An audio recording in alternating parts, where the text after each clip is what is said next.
Trend Monitoring Office. How can I help you? And back joining us in the studio for K-Trend Monitoring Office is David. David, what's up, man? Hello, everybody. Is it officially summer for you now? I think so. Because you wore shorts for the first time. Yeah.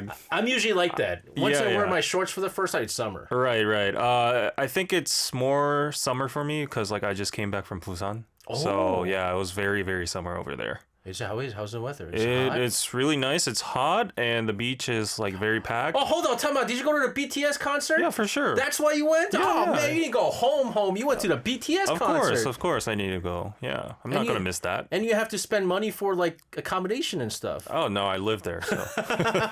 How was it? It was great. There were some management issues. You've probably seen it on the news. But other than that, the concert itself was fantastic. All right, very nice. What a place to be, Busan. Yeah. We did a whole thing on Busan last week, but we're not going to talk about Busan today. I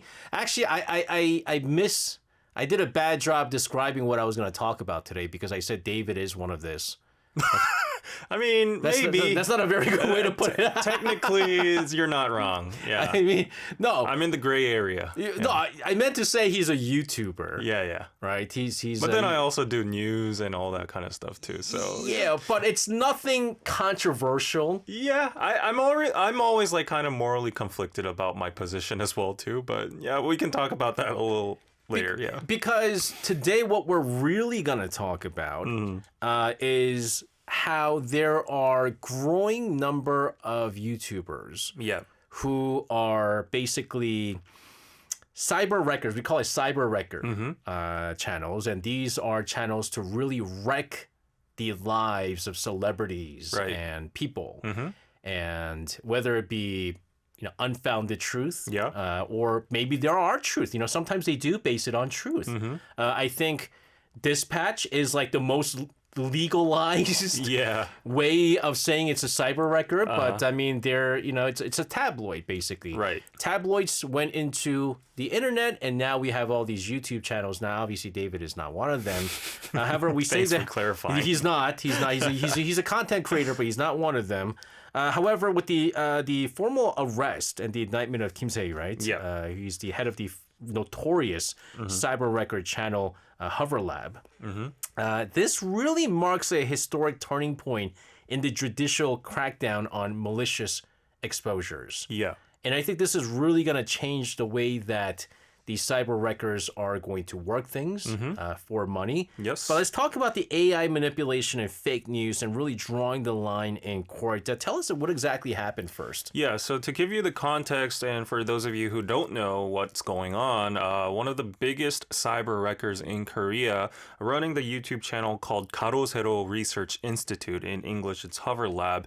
And the owner of that, Kim Se-hee, he was actually arrested after investigations finding that he maliciously posted fake content which was generated by AI, fake recordings that were just spreading malicious and fake rumors about the K-star, I guess, Hallyu star Kim Soo-hyun, who is a very, very famous actor. I used to very like his dramas and all. So because of that, Kim Soo-hyun's reputation just fell to the ground. Yes. And I thought it was beyond, saving. And there were a lot of allegations that he dated the late Kim Se-ron as a minor. And there were a lot of allegations, a lot of pictures put out, a lot of logs of Kakao Talk chats and even voice messages. And apparently, a big sum of them were AI manipulated and generated. This is crazy because at the time, I remember, goodness, what a terrible way, right? I mean, what a terrible story that was with Kim Se-ron, right? Yeah. At such a young age. And everyone sort of went to now, again, they were like, why did this happen? What's the center of all this? Instead of kind of pinpointing all the malicious messages and all the antis who are saying all these negative things about Kim Se-ron, now all that hate was going towards, again, the actor Kim Soo-hyun, who turns out, I mean, he was saying he had nothing to do with this. Exactly. He was an innocent guy. However, with all these quote-unquote evidence against him, the whole country went against him. Right. So normally for these cyber wreckers, they normally just flock towards these stimulus and maybe sensational kind of news, and most of them are fake and they have a bad rep already on the internet. So a lot of the mainstream media normally just filter out these kind of negative buzz provided by these cyber wreckers. But what was different with this case was that KBS, NBC, all these media stations, all these traditional media just actually grappled onto that evidence that Kim Se provided, and they started reporting it and publishing it, and it seemed very true. Honestly, I was convinced too, because like he had lawyers behind him, he had the family of Kim Se-ron talking for him as well. So it seemed like like what he was providing was actual evidence. But the tables turned, and the police just investigated and resulted in the evidence actually being fabricated. And the other thing about Kim Se was that if you look at him, like, I know this is where you go, you can't judge a book by its cover, right? Like, Kim Se is not a guy who like has, green hair, dyes his hair, got tattoo all over the place, and he's got piercings, and he's talking nonstop. He's actually a smart guy. He comes off as like a very well presentable guy who, if he comes out and says all these things, like, you believe him. Like just looking at his visuals, the way that he portrays himself, he looks credible. So it's not like TMZ stuff we're dealing with anymore. He actually lawyers up. He's dressed in a suit. He's very presentable. I think he has like a reporter background or something like that in journalism. And he has like a institute of himself. Like he has a proper studio, and you're doing like news stuff. So it looks very flashy. And for people that don't have like a lot of media literacy, they fall for it and they fund him. They donate for his institution and all that. So it's very believable. Because on the outside, what you're looking at is they come off as people who are the truth finders. And we're going to go find the truth. And we're going to fight for the people, who lost to the big people because they didn't have the money, or because we're going to find the truth. We're fighting for the underdog. That's what their cover is. They present themselves as like independent media that covers stuff that the main media is too frightened to talk about, or there might be like power dynamics hidden behind it. Like, we're the only ones who can go against like a big name like Kim Soo-hyun. So they frame like themselves like that, and they become like a justice warrior to a certain audience, and this audience goes crazy, and they're like, oh, we want justice too. We want to see this person getting, justice. And maybe that's how it started off in the beginning. Maybe that's how it started off. But when money gets involved and you get all this money, and you can't always do it every time, but yet you need content. And that's when, again, unfortunately, there's going to be a trial and everything like that. That's where you start forming AI, fake evidence. And all of this generated more money for him. And his company. But there is, again, the death of morality by seeing, like, this is a perfect example of death of morality by seeing something like this. I mean, the victims of these fake news stories, like, they face unimaginable trauma, and their families are even forced to considering their, like, children's schools because of this. In a lot of cases, in Kim Soo-hyun's case, he lost all of his advertisements. They pulled the plug for his Disney Plus drama that was about to come out. He had to pay so many like fines or like breach of contracts for a lot of advertisers. So his life was almost done, I would say. But it's not just him. But think about some of his co-actors, whose dramas didn't go out, his movies didn't go out because they pulled the plug on this whole thing. So because of these kind of fake allegations, it actually has a huge ripple effect financially, morally, and life-wise. So you got to be very careful in like filtering these kind of opinions on the internet. And I would have to say, like, if you look at Kim Se-h's personal financials, he has made a good living out of this business, I would say, because like it was revealed recently that Kim Soo-hyun's side tried to confiscate Kim Se-h's financials, and it was known that he lives in an apartment that's more over than like 70억, which is like 7 million USD.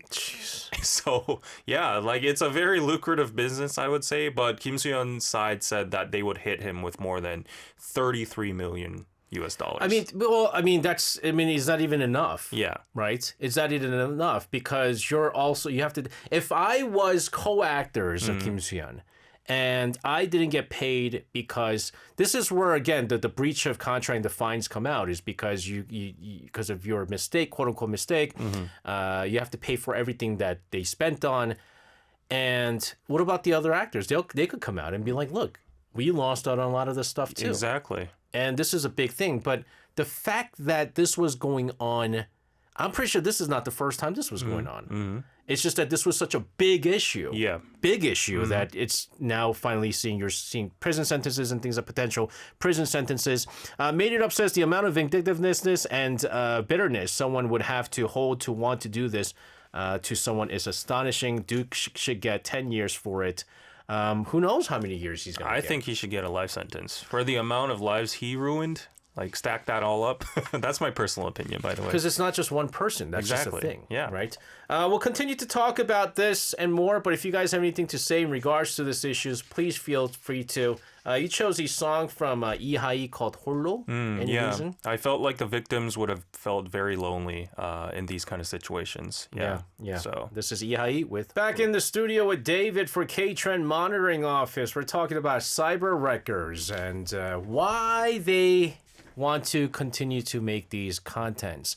Let's be honest here. I think with the amount of like ways to watch things. yeah. You know, like I grew up in a days where like you had few channels, right? I didn't even have cable. I couldn't afford cable, so you really had few channels. Yeah, we're talking about TV, right? We're talking about Not even TV. YouTube. No. Yeah. I was talking about it earlier on. Do you know what Reading Rainbow is? No. Exactly. I was watching Reading Rainbow on PBS. Okay. That's a publicly funded channel. Okay. Always broke. Anyways, now there are so many channels and platforms that we often don't even know what to watch. Our producer is always like, I don't know what to watch on Netflix because there's so many things to watch. Yeah. And so in order to compete with the viewers, you need something that's like out there. Exactly. Like once you've had hard liquor, you can't necessarily go back to juice. Right. And so people are feeding into that, and they're not only feeding into it, but they're paying them. Yeah. That's where the money comes from, right? Right. Where is it just like on the clicks and the donations? Yeah, so cyber wreckers, their revenue system is basically, it's from the donations, mostly. Right. It does come from the views, but a lot of people mistake that YouTubers get a lot of money from the views. That's not the case. Actually, it comes from a lot of the donations, the super chats. Yes. And if you ever watch like Kim Se-hee's channel, I just did for research purposes. I'm not his subscriber or follower, but like people just throw money at him. They throw like hundreds of dollars at him saying like, oh, thank you for revealing the truth. And they also slander the target together in the super chats. Like, I always thought he was fishy. I always thought he was like blah blah blah blah, and they send money at him, and they're like, oh, keep up with the good work, the good investigative journalism, and they even pay like monthly subscription fees. That's right. For the institutions to go on. I remember back then when there was this huge political turmoil with President Park Geun-hye back then with the impeachment. Kim Se-hee and his channel was on the forefront of supporting the president. And he actually published a book about Park Geun-hye herself. And then he got massive crowdfunding for that. He got so much money back then for supporting President Park Geun-hye. But how the tables have turned now, he's getting sued. He's counter-suing Park Geun-hye right now because he wants like those, I don't know, additional publishing fees or whatever that he shared with her. And anyways, the point is people throw money at these people without verifying the facts. They don't even care about the facts. They're just like, if it's entertaining, that's enough. If this is juicy, I'll go for it. I feel like Kim Se-hee is almost kind of like the start of, because now what we're seeing is like political YouTubers now, right? They don't necessarily base it on facts. No, not at all. There's a certain former history teacher, internet lecturer. Yeah. Turned super right wing. Oh, yeah. Right? Yeah. Mr. John. Yeah. like he knows that the money is there, and so like the far rights are gonna just keep giving him money as long as he starts spewing all these things are not factual. Yeah. So you know what's the joke between like among the YouTuber community? Like when we gather, like we're always struggling with money and all that revenue. We always say like if things don't work out, I'll just become a far right, political YouTuber, and that's like the gold mine. You just have to be a young person that's on that political spectrum, go out to like these protests and do live streams, and you'll rake in money. Sometimes I'm driving by Gangnam area and they have like weekend protests and stuff. Yeah. I cannot believe how many people are with their cameras. And I just kind of wonder, like, are they there for the protest, or are they trying to like front as like a certain YouTuber for belief? But Kim Se was kind of the start, like he started this. Yeah, and he was very organized. Yes. He wasn't just like a man with a selfie stick. He had like a studio, he had writers, he had a whole team behind it. So yeah, basically people will just jump into whatever kind of breadcrumbs or food, like bait, Kim Se feeds them, and then they just gather like an ant pile and it becomes a digital mob. But the problem here is that there are so many people, and I want any of our listeners out there, if you guys have any your 2 cents on this issue, let us know about this. Or have you watched any of these channels? Like, have you seen something similar to this? Because again, it goes back to the idea that because there's so many things to watch, you want something juicy. Yeah. You want something spicy. And when they're generating this, you go, oh my goodness, this is far better than Nanan Solo. I don't know. Yeah, or even just traditional media. And you know what? Even with Nanan Solo, I Am Solo, there's cyber wreckers who basically attack on the people who come out on that show. Yeah, like, excavate their past. Like, this person was a bully, or this person worked here or there, and he had a child or something like that. So. I have a friend who came out on that show. And he came out apparently even on YouTube with someone saying that because he kind of like he was getting married, not to someone that he met on the show, but someone wrote on the internet through a YouTube channel that he was seeing other women at Itaewon. They saw him. He was like flirting with other women and stuff like that, and he was supposed to get married. And they had his face, like his name out, everything. He wasn't even in the country. What? So it was totally fake. It was totally fake. Oh, okay. And he said he could not believe that his decision to come out in this show would lead to even cyber wreckers attacking him. Right. And so like even with that, like he's getting into like lawsuits and stuff like that, and it gets really crazy here. But the fact of the matter is there are people who seek this, people who believe this. That's why they're doing this, right? I mean, like, what's going on? The financial backing is just ridiculous. Yeah. Right? And not only that, you also have to take into consideration that because this is getting so big, now you got the police involved with the investigation and all that stuff. But let's talk about the mob mentality, right? Because the psychologically of the digital mob mentality is the other thing that leads to more of these cyber wreckers going, okay, I can do this. Yeah. I have the power to do this.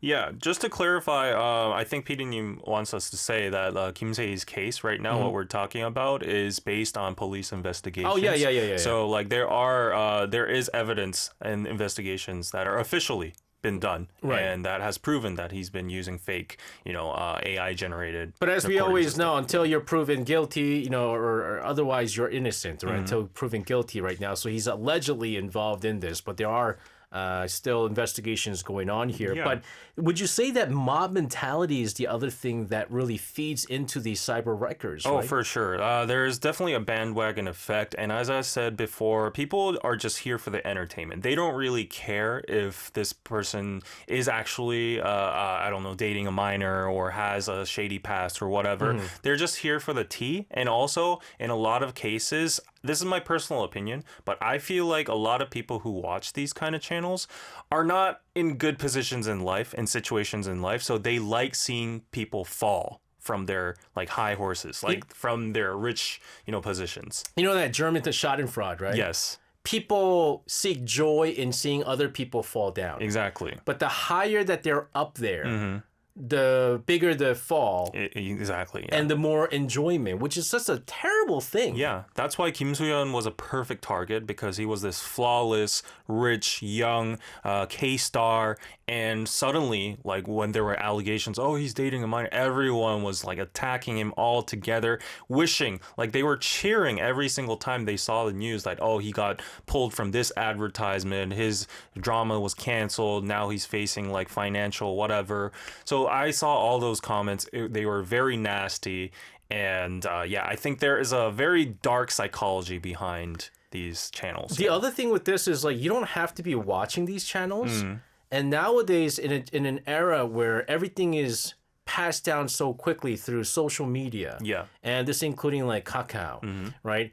I remember like even my wife, she was like, "Hey, I got this from someone, this like Kakao of like Kim Soo-hyun proving, proving that he was involved in a relationship with Kim Soo-hyun." And I was like, "Who'd you get this from?" She's like, "Oh, someone sent it to me." Yeah, they don't even care, you know. And so and so you're not even watching YouTube. Yeah, people are sending this to like a whole bunch of people, and they're basically feeding off of just what the cyber wreckers are saying. We call that in professional Korean 찌라시. Yeah, that's exactly what it is. Yeah. I don't know how to translate it. Tabloid? It's tabloid, kind of like tabloid rumors. We're going to continue to talk about the controversy between involving cyber wreckers and why, again, and people are still so fascinated to the point that they're funding big money into this. But you chose a song from Either called Nude. Yeah, it's a song that challenges the biased and judgmental gaze of the public. Oh, yeah. Okay. This is Either with Nude. To talk about these cyber wreckers and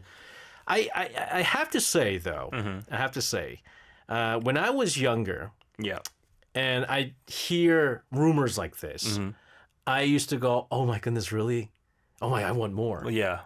But now it's like, because I know more than half of them can be fake, you could potentially be ruining someone's life. Exactly. Like, you put yourself in that shoe and go, what if, like, you were at the center of a terrible controversy? You know, like, how would you feel? Yeah.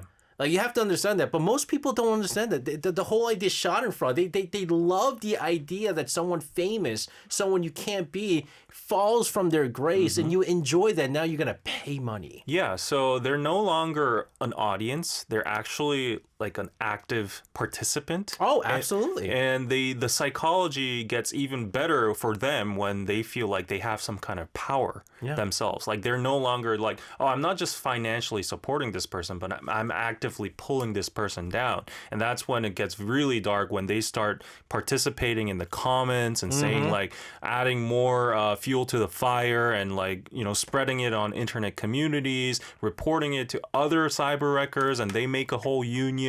So actually, there was a whole cyber wrecker union. It was found by the police themselves too.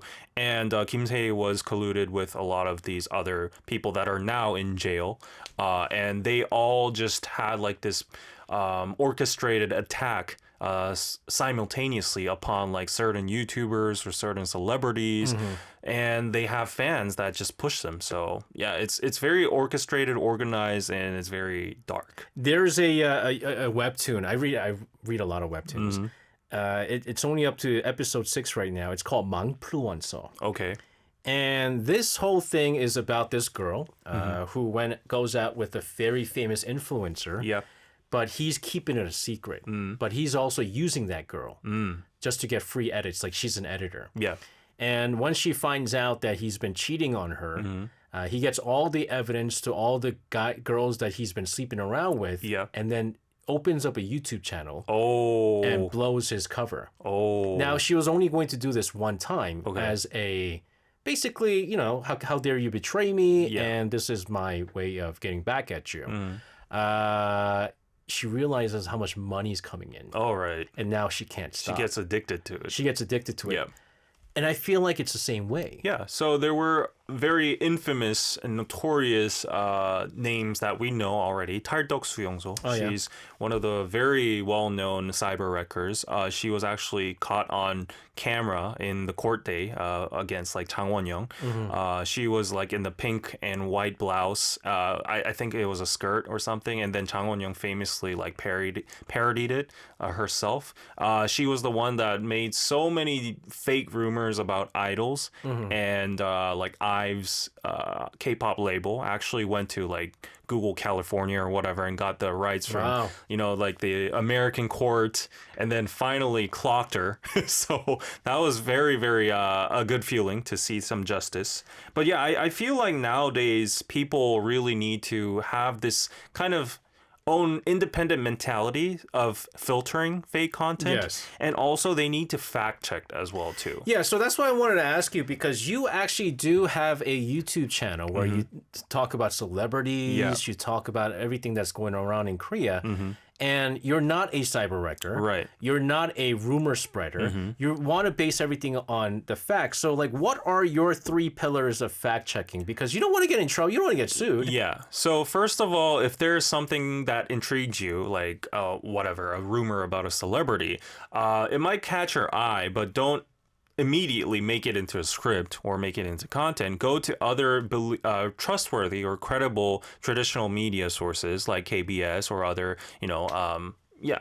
media broadcast, and see if they've actually caught on to that story. And the reporters and journalists over there, they usually do the due diligence of doing fact checking and double checking and stuff on their own. So once these media broadcasts are publishing these kind of news, the credibility of the sources go up. And normally if it's too sensational, I just stay away from it. Yeah. Because negativity isn't really like the best thing to make content on. And also, if it's that sensational, you're probably not the only one talking about it. There's like 1,000 other people doing the same thing. Like, do you really want to do what thousands of people are doing as well? Right. Is the other thing. But now, because I love the other thing that happens nowadays is now when you see pictures, images. Yeah.